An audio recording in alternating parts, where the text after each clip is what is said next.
Bonjour à tous, bienvenue sur le nouveau chemin de la connaissance.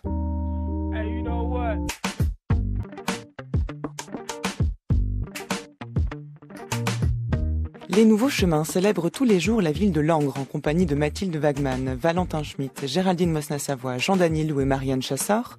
À la lecture vitaliste des textes cette semaine, Jean-Louis Jacopin. À la réalisation de rencontres matérielles, Rafik Zénine. Avec à la prise de son éclectique, Benjamin Thuot et Alexandre Martin. Nous y sommes. L'ancienne place Chambaud. Ici, place Diderot depuis 1884. La maison natale de Diderot, c'est celle-ci avec les fenêtres vertes, qui est assez, entre guillemets, théorique et symbolique, car il n'y vit que quelques mois. La maison qui compte, c'est la maison dite d'enfance. C'est celle-ci, le tabac journaux Diderot, avec la plaque en haut. Donc c'est ce petit corps de bâtiment qui est la maison d'enfance de Diderot. Donc ça, c'est la maison du père. Vous imaginez Diderot, 1720, quand il est collégien, en train de sortir de la maison pour aller jusqu'au collège Diderot, les jésuites, qui est là, ce bâtiment-là. Et donc c'est là que Diderot a ses prix, puisque c'est un très bon élève. Il revient à la maison avec ses prix. Et il raconte que le père est sur le pas de la porte et pleure de fierté devant les progrès de son fils. Alors les relations de Diderot avec sa ville natale ont toujours été assez difficiles. Diderot est d'ailleurs pas reconnu pendant la Révolution, contrairement à Voltaire et Rousseau, parce qu'il a fréquenté peu d'années avant Catherine II, donc il est devenu suspect. 1844, première initiative de Langrois qui commande à un sculpteur Lescornel une statue que les Langrois ont refusé. Comment cet athée matérialiste pourrait-il avoir une sculpture en place publique dans notre ville catholique? Impensable. Pas de suite. 1884, les choses progressent et là la ville commande et on accepte que soit érigé le produit d'un des grands sculpteurs du 19e qui est Auguste Bartholdi. Alors ce qu'on dit quand on veut se moquer un petit peu, c'est que certes en 1884 on a accepté la statue, mais qu'on a bien veillé à lui faire tourner le dos à la cathédrale.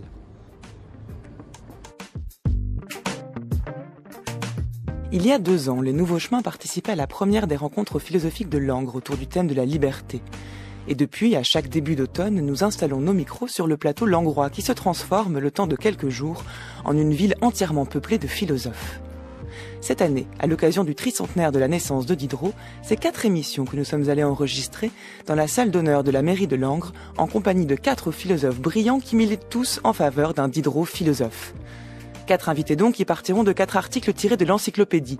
Demain, Dominique Lecourt s'intéressera à l'animal, c'est-à-dire à l'homme. Mercredi, François Pépin vous présentera l'importance de la chimie et de la digestion chez le philosophe des Lumières.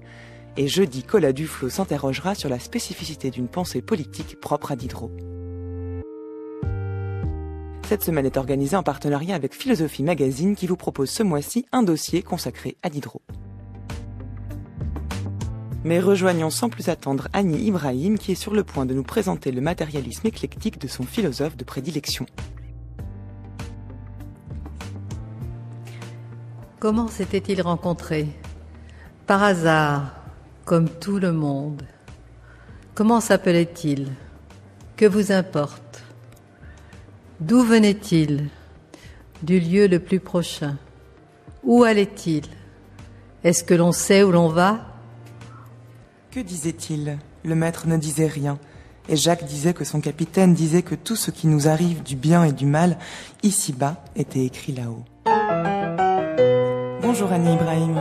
Bonjour. Vous êtes professeure honoraire de philosophie en première supérieure à Paris, chercheuse au groupe d'études du matérialisme rationnel et l'auteur d'un excellent ouvrage consacré à Diderot qu'on trouve aux éditions Vrin. Et c'est avec vous donc que nous allons commencer cette semaine sur Diderot philosophe dans la salle d'honneur de la mairie de Langres à l'occasion de l'ouverture des rencontres philosophiques de Langres. Et nous venons d'entendre pour l'occasion les premières lignes que vous avez récitées par cœur du début du Jacques le Fataliste. Cette rencontre au hasard, qui semble n'avoir aucune origine ni aucun but, est-ce une bonne façon d'expliquer, d'incarner ce qu'est le matérialisme de la rencontre propre à Diderot, dont vous parlez dans votre ouvrage? Oui, je crois que Diderot est à la fois matérialiste comme le sont ses contemporains, les matérialistes du XVIIIe siècle, c'est-à-dire ceux qui, comme le terme forgé vers 1745 l'indique, sont des philosophes qui suivent à la fois la ligne de Démocrite et d'Épicure, mais qui aussi héritent de Locke et de la philosophie empiriste anglaise, qui affirment que la matière peut penser.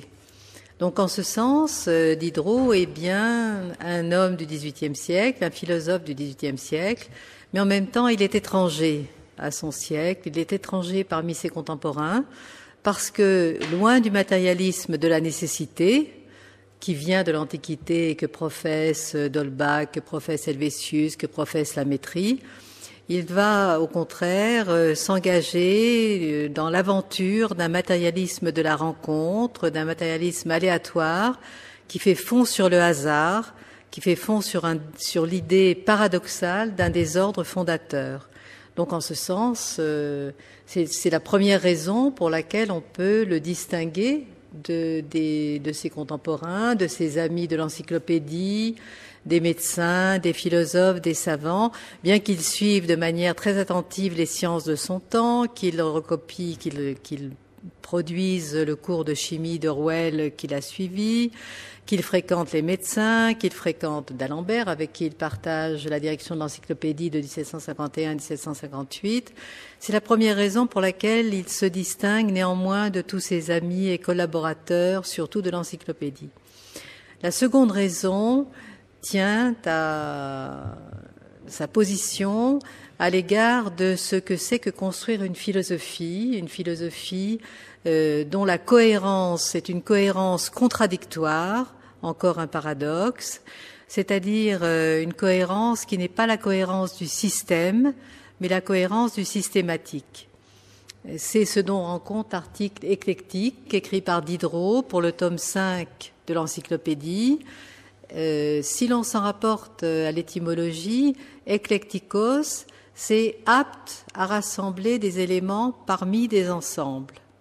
Et l'étymologie d'encyclopédie, encyclopédia, c'est l'instruction qui assemble des cycles du savoir.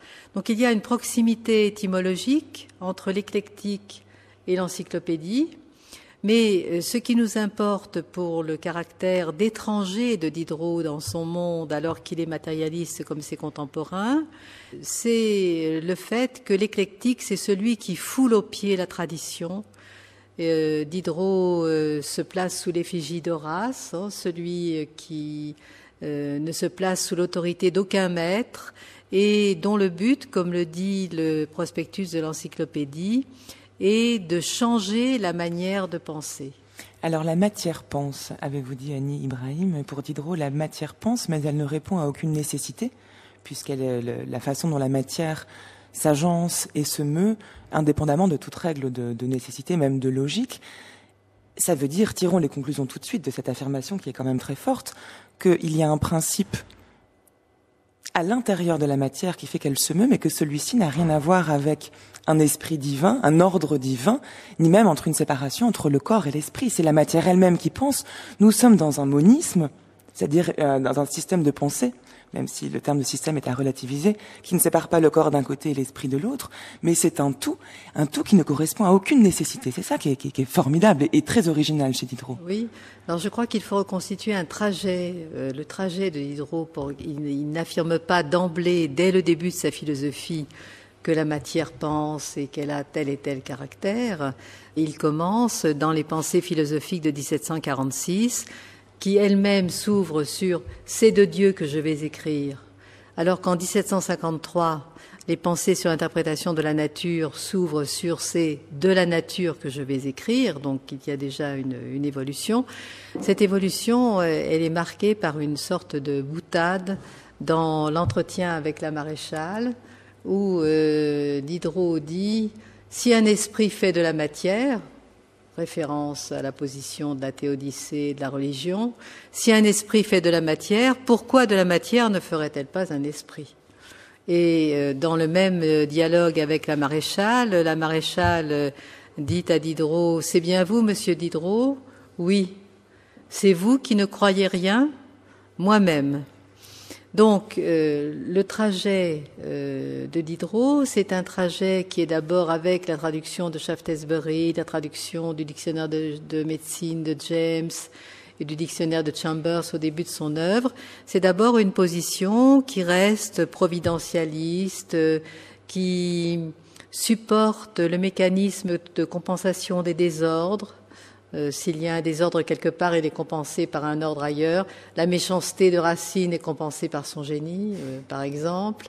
Et donc, dans les pensées philosophiques, en 1746, donc au tout début de son œuvre, Diderot reste favorable à une position relativement conformiste, relativement providentialiste. Mais cependant, dans la 21e pensée des pensées philosophiques, il donne la parole à l'athée, et l'athée propose un autre système de la combinaison des éléments de la matière pour former les corps, parce qu'au fond, le problème, c'est quelle est la formation des formes?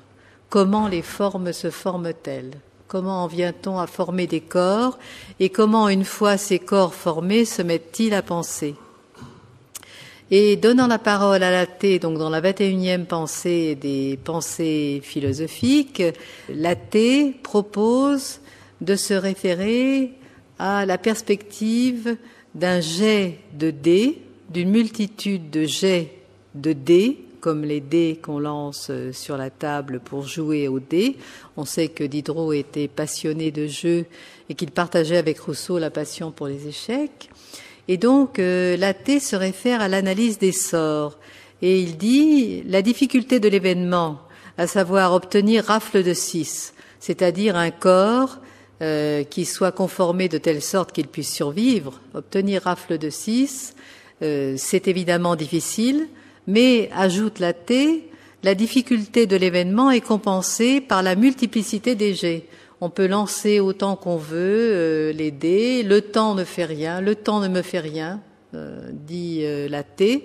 Et donc on a là la première annonce dans un texte qui reste assez traditionnel et assez conformiste, les pensées philosophiques. Dans cette 21e pensée, on a déjà l'annonce du jet de dés, bien sûr pas encore précisé, l'idée de l'aléatoire n'est pas encore présente. Et le clin d'œil en passant à Pascal, puisque le jet de dés a une référence dans l'histoire de la philosophie. Bien sûr, avec l'idée du pari, d'autant que le jet de dés est prononcé avec une très grande audace dans cette 21e pensée de 1746, parce que tous les contemporains de Diderot, ou presque tous, sont ennemis de cette métaphore du jet de dés qu'il trouve absurde, dont on sait qu'elle remonte à l'Antiquité. C'était un débat entre l'épicurien Velleius et le stoïcien Balbus. Pour l'épicurien, en lançant les dés, on finirait par obtenir le premier vers des Annales d'Ennius, alors que pour Balbus, c'est absurde, c'est impossible. Et ce genre de débat va se reproduire à l'époque de Diderot et se reproduira encore plus tard dans le hasard d'Émile Borel avec l'histoire des singes dactylographes qui finirait par produire le premier vers de l'Énéide d'Virgile. Mais alors cet exemple du jeu de dés est significatif à plusieurs égards. D'abord parce qu'il permet de penser chez Diderot l'importance accordée à l'expérience beaucoup plus qu'à une forme de système théorique qui précéderait le rapport à la réalité. Le jet de dés est bien une manière d'observer ce qu'il se passe, non pas d'essayer de plaquer des concepts préconçus sur la réalité. Et dans un second temps, ce que le geste du jet de dés permet de penser, c'est cette façon qu'a Diderot d'essayer de montrer que les possibilités, le possible, excèdent notre pouvoir de connaître. Le jet de dés, nous ne savons pas ce qu'il va donner. Il y a cette place faite au hasard, une place presque généreuse et ludique chez Diderot, qui influence toute sa pensée philosophique. Oui, et je crois que la différence entre l'esprit de système et l'esprit systématique marque ce que vous dites de cette dimension ludique, de cette dimension de jeu, de ce savoir gai ou de ce gai savoir qui est vraiment celui de Diderot. C'est que dans l'esprit de système, on a un matérialisme de la nécessité qui enferme les possibilités, qui impose un dogme qui vient de la raison à l'explication des choses, alors que dans l'esprit systématique, on va cherchant à droite, à gauche, en expérimentant en effet avec le bâton de l'expérience, comme dit Diderot, ce qui peut nous aider à non pas à affirmer ni à expliquer quelque chose de manière définitive, mais à conjecturer. Je rappelle que dans l'encyclopédie, l'article conjecture est signé de Diderot et l'article conversation est signé de d'Alembert, et que les termes qui viennent souvent sous la plume de Diderot et qui donnent même les titres à ses ouvrages, c'est pensée, entretien, dialogue. On a aussi le mot extravagance, excursion. Et dans le rêve de d'Alembert, à un moment, Bordeu s'énerve de la tournure de ce dialogue qui n'est pas un dialogue sérieux, qui est un dialogue qui part dans tous les sens. Il n'a pas vraiment de début ni de fin. Voilà, qui n'a pas de début ni de fin. Et Bordeu, le personnage du médecin Bordeu commence à s'énerver et dit à Julie de Lespinasse, c'est que du train où nous y allons, on effleure tout et l'on n'approfondit rien. Et Julie de Lespinasse répond, qu'importe, nous ne composons pas, nous causons. Et ce passage de la composition à la causerie, c'est aussi le passage dans la pensée de ce qui se passe dans la nature, c'est-à-dire la confiance faite dans le hasard, dans l'inventivité du hasard, dans la capacité à trouver du nouveau.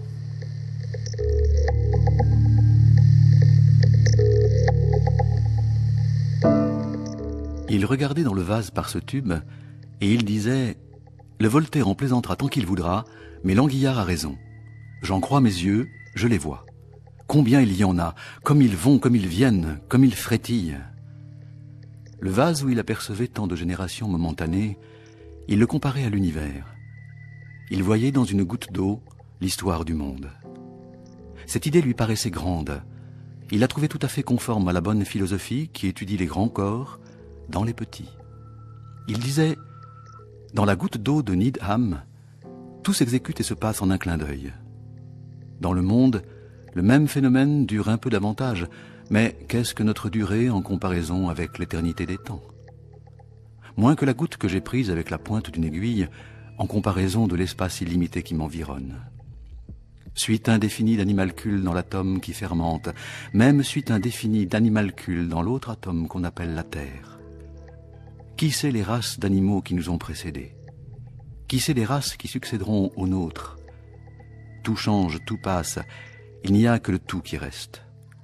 Le monde commence et finit sans cesse. Il est à chaque instant à son commencement et à sa fin.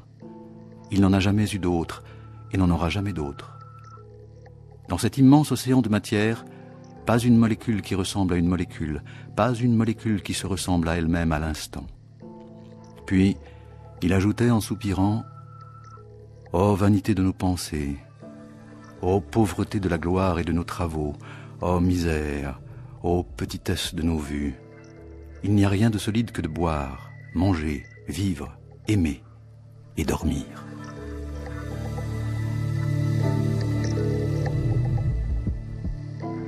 Je crois qu'on peut faire deux remarques à propos de ce très beau texte sur la goutte d'eau de Needham et sur ses expériences sur le jus de viande chauffé d'où émerge. C'est un extrait du rêve de d'Alembert, disons-le. Oui, bien sûr, oui, c'est un extrait du rêve de d'Alembert.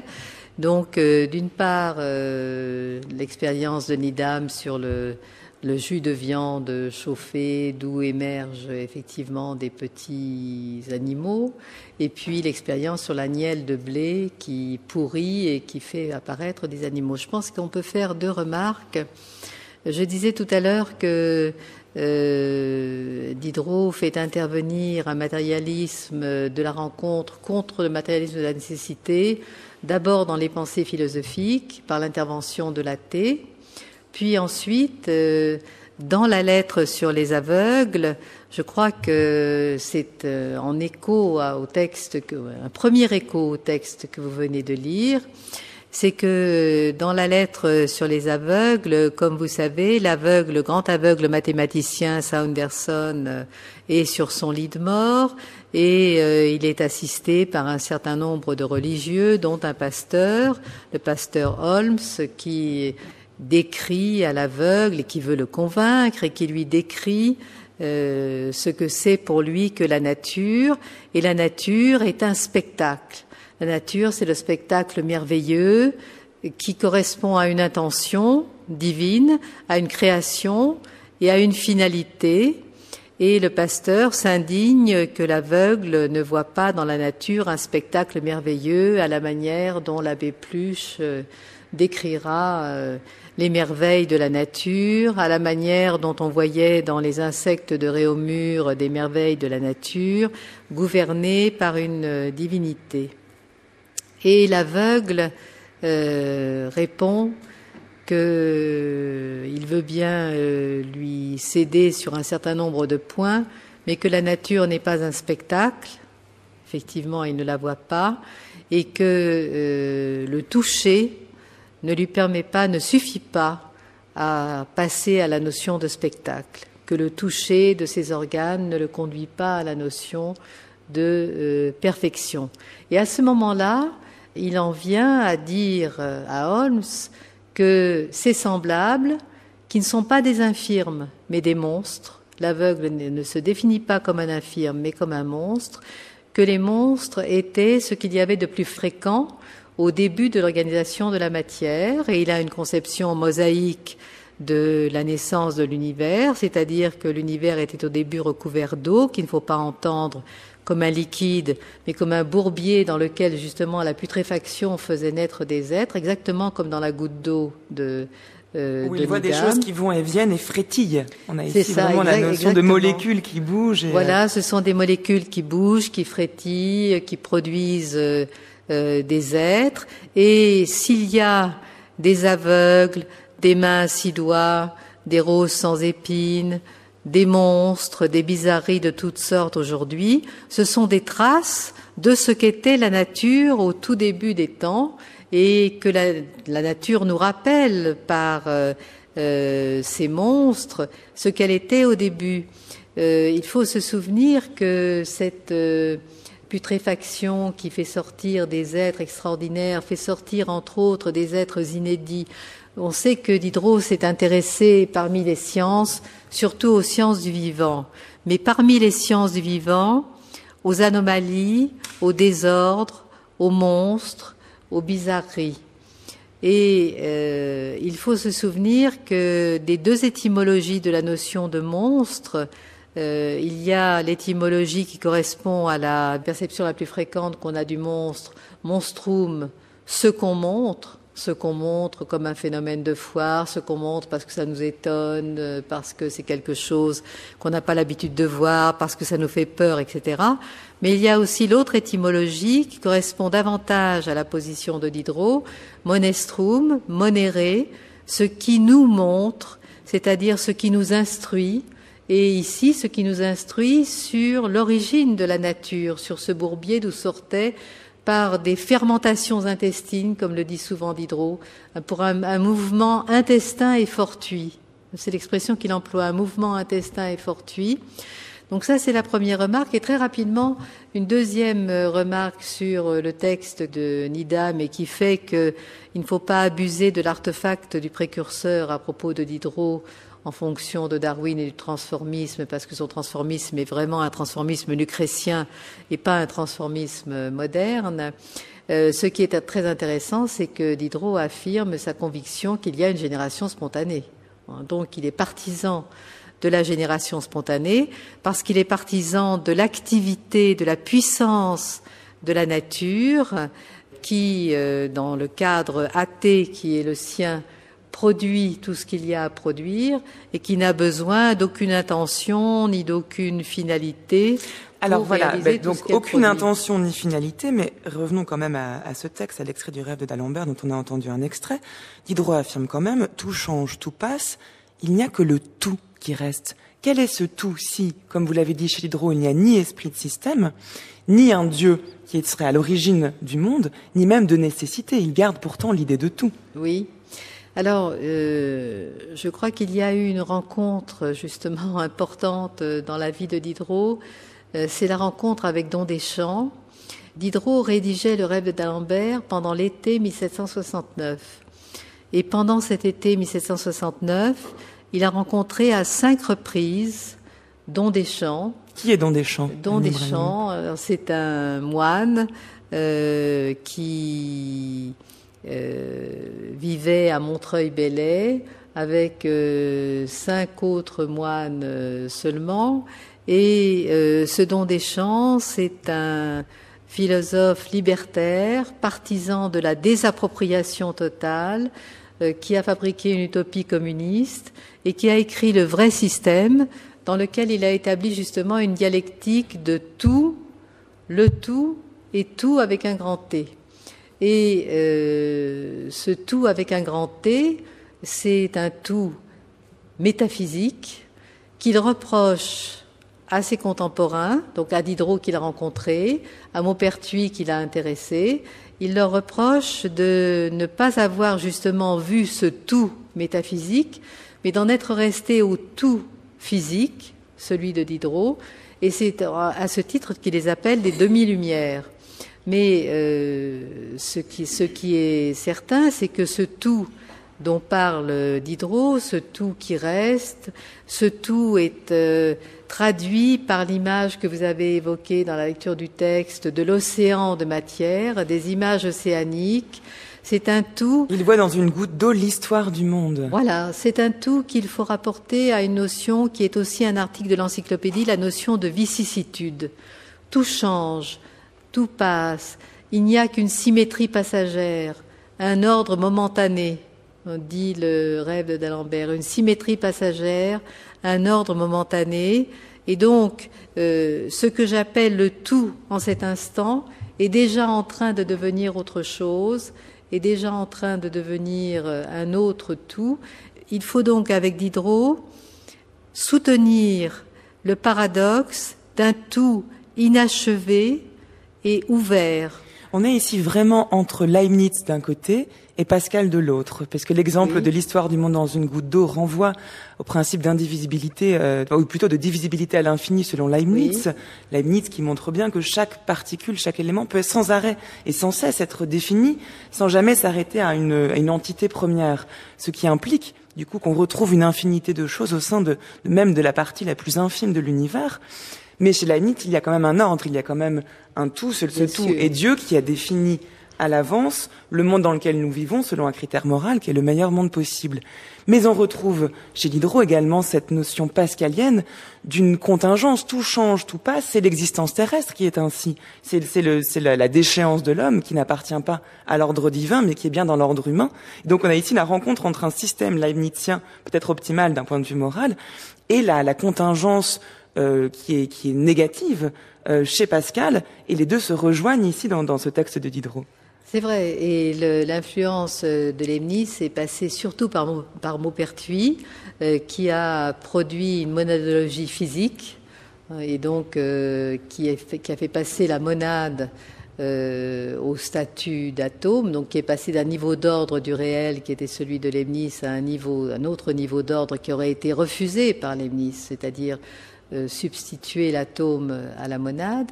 Mais je crois que chez Diderot, ce qui fait qu'on en arrive à ce tout qui passe, mais en même temps qui produit à l'infini sans arrêt des mondes éternellement, c'est dû à une propriété de la matière qui va donc venir après les deux textes que je citais tout à l'heure, c'est-à-dire le texte des pensées philosophiques de 1746 et de la lettre sur les aveugles de 1749, textes qui ont valu, comme vous savez, à Diderot son emprisonnement à Vincennes, avec les bijoux indiscrets qu'il ne faut pas oublier, le conte licencieux. Après ces textes, dès les pensées sur l'interprétation de la nature, mais surtout dans les principes sur la matière et le mouvement, le rêve de d'Alembert et les éléments de physiologie, sa dernière œuvre, ce que Diderot va interroger, c'est le statut de la sensibilité par rapport à la matière. Dans le rêve de d'Alembert, on a encore une alternative, une célèbre alternative qui est reprise plusieurs fois dans l'œuvre de Diderot. La sensibilité est-elle une propriété générale de la matière ou un produit de l'organisation ? C'est-à-dire, la matière est-elle toujours déjà sensible et donc toujours déjà pensante, parce que le saut du sensible au pensant sera finalement plus facile que le saut de l'inerte au sensible, ou bien est-ce un produit de l'organisation qui vient après coup, qui est accordé à la matière après coup, mais qu'elle n'a pas dès le début. Et qui implique du coup une intervention extérieure dans le second. Voilà. Alors, dans une lettre à Duclos, très importante pour ce problème, en 1765, Diderot affirme résolument, alors que 4 ans après, dans le rêve, il reviendra encore sur l'alternative, en hésitant sur cette alternative, mais il va la balayer. Dans cette lettre à Duclos en 1765, Diderot écrit « La sensibilité, propriété universelle de la matière ». Et c'est bien dans ce sens qu'il va aller vers la fin de sa vie et vers la fin de son œuvre. La matière est toujours déjà sensible. La plus petite partie de matière qu'il appelle la molécule ou l'atome a déjà une sensibilité.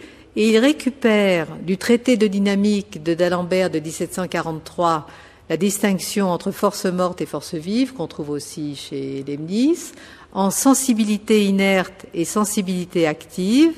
Et il dit la sensibilité inerte devient sensibilité active par un seul phénomène, qui est le phénomène de l'incorporation, de l'assimilation, qui ouvre l'entretien, l'un des 3 entretiens qui forment le dialogue du rêve de d'Alembert avec la statue de Falconet pulvérisée dans un mortier. Faites par la pensée ce que nature fait quelquefois. Supprimez un autre brin du faisceau, le brin qui doit former le nez. L'animal sera sans nez. Supprimez le brin qui doit former l'oreille. L'animal sera sans oreille ou n'en aura qu'une. Et l'anatomiste ne trouvera dans la dissection ni les filets olfactifs, ni les filets auditifs, ou ne trouvera qu'un de ceux-ci. Continuez la suppression des brins, et l'animal sera sans tête, sans pieds, sans mains. Sa durée sera courte, mais il aura vécu. Ce n'est pas tout. Doublez quelques-uns des brins du faisceau, et l'animal aura 2 têtes, 4 yeux, 4 oreilles, 3 testicules, 3 pieds, 4 bras, 6 doigts à chaque main. Dérangez les brins du faisceau et les organes seront déplacés. La tête occupera le milieu de la poitrine, les poumons seront à gauche, le cœur à droite. Collez ensemble 2 brins et les organes se confondront. Les bras s'attacheront au corps, les cuisses, les jambes et les pieds se réuniront et vous aurez toutes les sortes de monstres imaginables. Mais il me semble qu'une machine aussi composée qu'un animal, une machine qui naît d'un point, d'un fluide agité, peut-être de 2 fluides brouillés au hasard, car on ne sait guère alors ce qu'on fait, une machine qui s'avance à sa perfection par une infinité de développements successifs, une machine dont la conformation régulière ou irrégulière dépend d'un paquet de fils minces, déliés et flexibles, d'une espèce d'écheveau où le moindre brin ne peut être cassé, rompu, déplacé, manquant, sans conséquences fâcheuses pour le tout, devrait se nouer, s'embarrasser encore plus souvent dans le lieu de sa formation que mes soies sur ma tournette.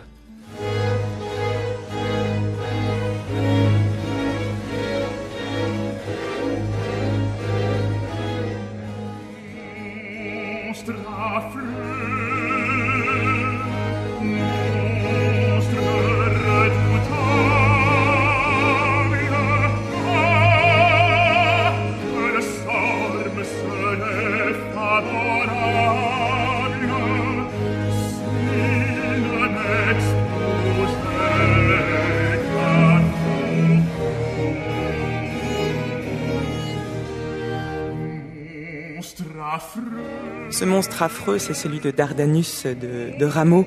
Vous écoutez France Culture, les nouveaux chemins de la connaissance. C'est le premier temps de notre série d'émissions consacrée à Denis Diderot, Diderot philosophe.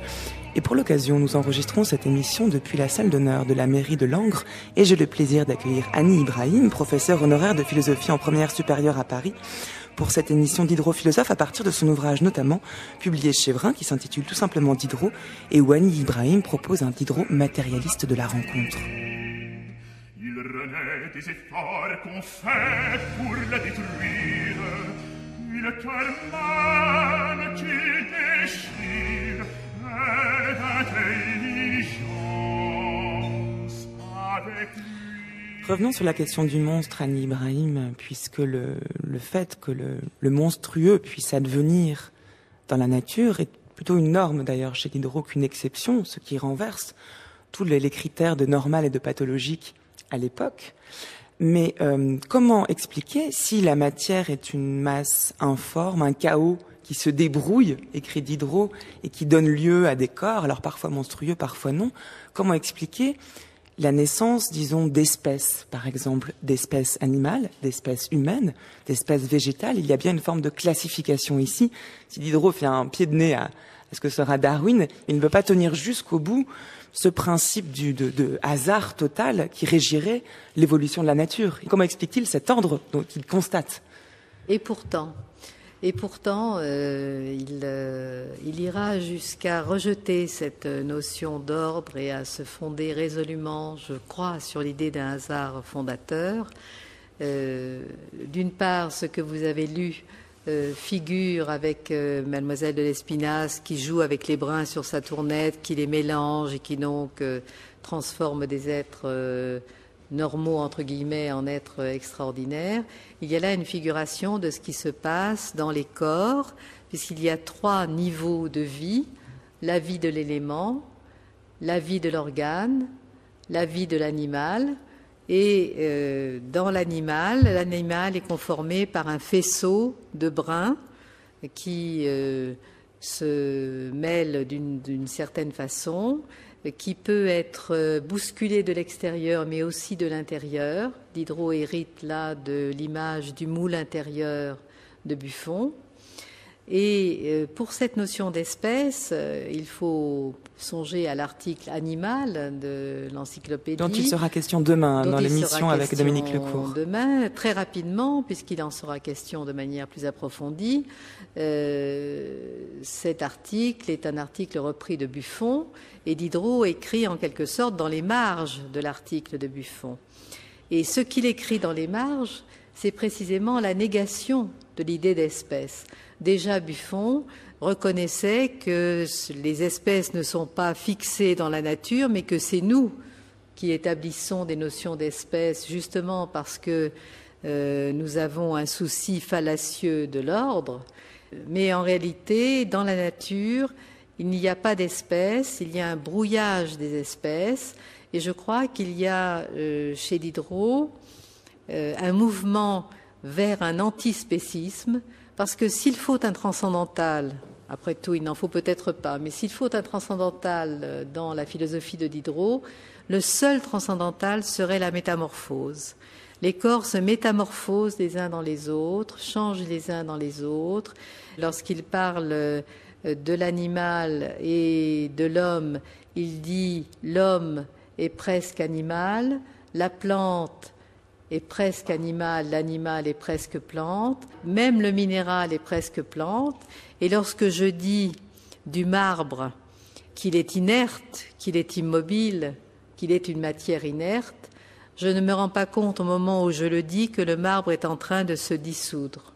Et on trouve à plusieurs reprises chez Diderot cette très belle image de 2 amants qui se jurent fidélité éternelle en invoquant le ciel, alors que le ciel est précisément en train de changer, et qui sont assis au pied d'un rocher qui est en train de tomber en poussière, et qui se jurent fidélité éternelle. Donc il n'y a pas là du tout de quoi nourrir la notion d'espèce. Il y a un brouillage de la frontière entre les espèces, et on sait que dans le dernier dialogue du rêve de d'Alembert, la facétie des chèvres-pieds illustre vraiment fortement cette conviction antispéciste de Diderot. Si on fait boire souvent du lait de chèvre à un homme et si on donne souvent du pain à une chèvre, on finira par obtenir des chèvres-pieds, c'est-à-dire des animaux qui seront bien commodes pour tirer nos charrettes et qui éviteront de faire tomber en esclavage des domestiques. Et ces chèvres-pieds sont l'allégorie de l'antispécisme de Diderot. Je crois que c'est lié à la notion de monstre que vous avez évoquée à plusieurs reprises.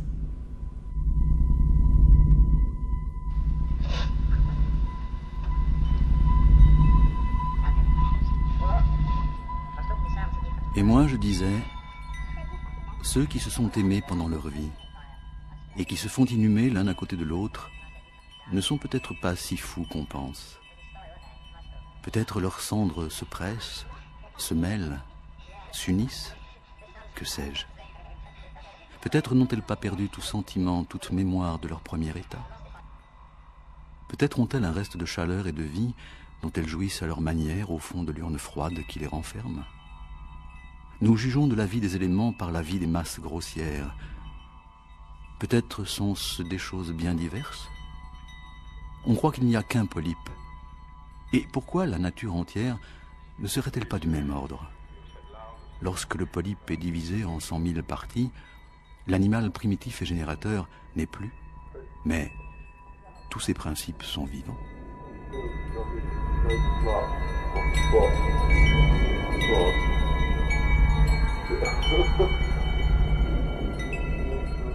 Hélène, que tu es belle maintenant que tu n'es plus. La poussière de la mort t'a déshabillé même de l'âme. Que tu es convoitée depuis que nous avons disparu. Les ondes remplissent le cœur du désert, la plus pâle des femmes. Il fait beau sur les crêtes d'eau de cette terre, du paysage mort de faim qui borde la ville d'hier, les malentendus. Il fait beau sur les cirques verts inattendus, transformés en églises. Il fait beau sur le plateau des astres nus et retournés, parce que tu es si morte, répandant des soleils par les traces de tes yeux, et les ombres des grands arbres enracinés dans ta terrible chevelure, celle qui me faisait délirer.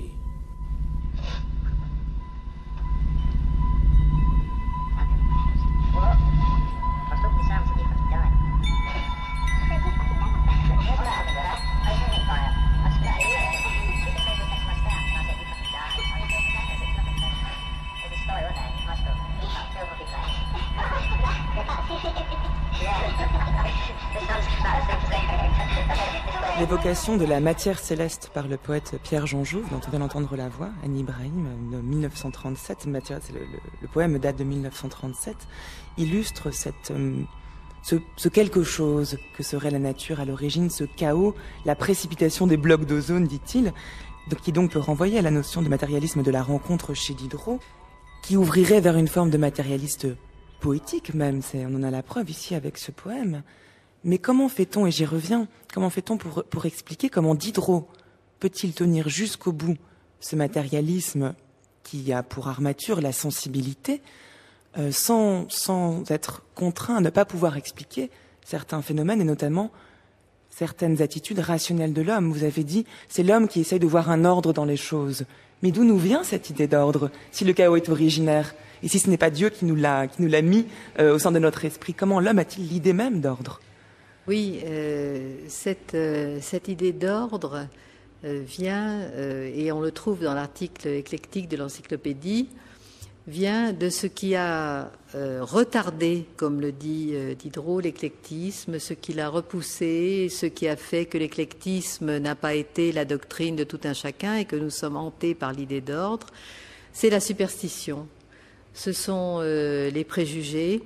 Diderot écrit de manière émouvante dans cet article éclectique de l'encyclopédie: je faisais ces réflexions en suivant le convoi funéraire de l'un de nos plus grands hommes, c'était en février 1755, c'était le convoi funéraire de Montesquieu, et Diderot était le seul philosophe, le seul parmi les philosophes à suivre ce convoi.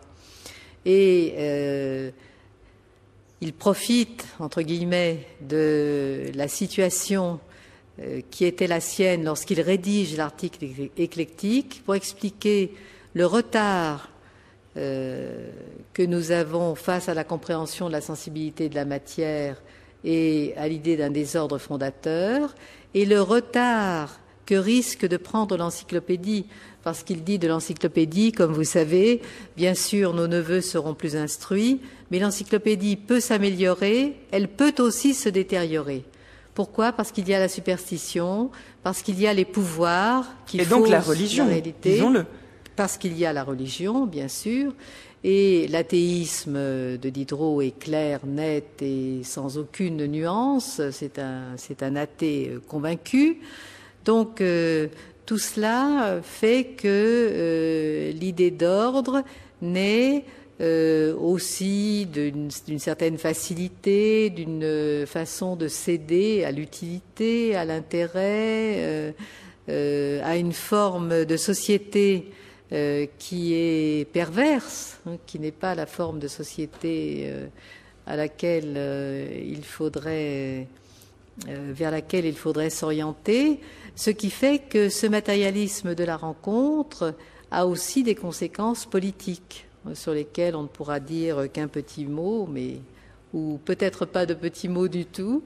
On parlera du matérialisme politique de Diderot jeudi prochain avec Ola Diflo. Je voudrais dire que, en ce qui concerne le matérialisme politique comme conséquence du matérialisme de la rencontre, c'est un matérialisme qui rejette le tien et le mien, qui rejette la propriété. Je voudrais terminer par une citation qui est attribuée à Diderot dans le journal La Bouche de Fer en juillet 1791, qui est en réalité sous la plume de Méliès, mais que Diderot avait prononcée un jour où il avait gagné à plusieurs reprises la fève dans le tirage de la galette des rois. Quand le dernier des rois sera pendu avec les boyaux du dernier prêtre célibataire, alors le genre humain pourra espérer être heureux. Merci beaucoup Annie Ibrahim. Merci d'être venu nous parler de Diderot aujourd'hui, donc pour le premier temps de cette semaine consacrée à Diderot philosophe. J'y tiens beaucoup car toutes les émissions viendront ici contre-argumenter contre les personnes qui pensent que Diderot n'est pas un philosophe. Je renvoie les auditeurs à votre ouvrage qui s'intitule tout simplement Diderot, qu'on trouve aux éditions Vrin, ainsi qu'à un autre ouvrage, alors peut-être plus disponible, mais j'ai plaisir à le citer, Diderot, le matérialisme, par Jean-Claude Bourdin, qu'on trouve aux éditions PUF.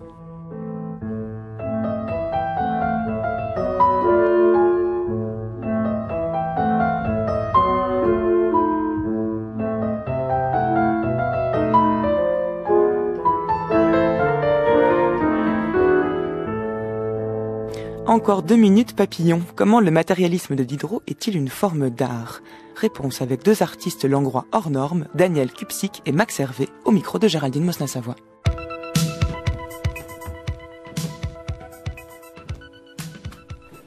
Alors ici, si vous voulez, c'est mon cabinet de manipulation génétique.